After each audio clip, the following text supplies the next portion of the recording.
put two videos side by side. First of all, you have to install this video collage app from App Store. So this is a free app. Then just open this app and select a layout. I'm going to put two videos side by side horizontally. So I'm selecting this layout and tapping on next.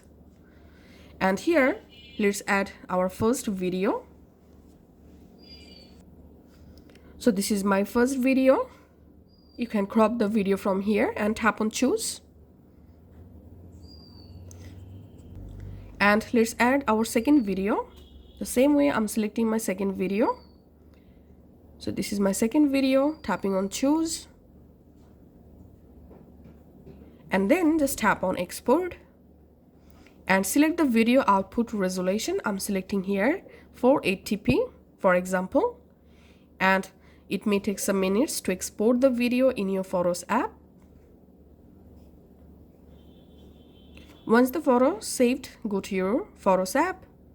And here you will find the video you just added side by side.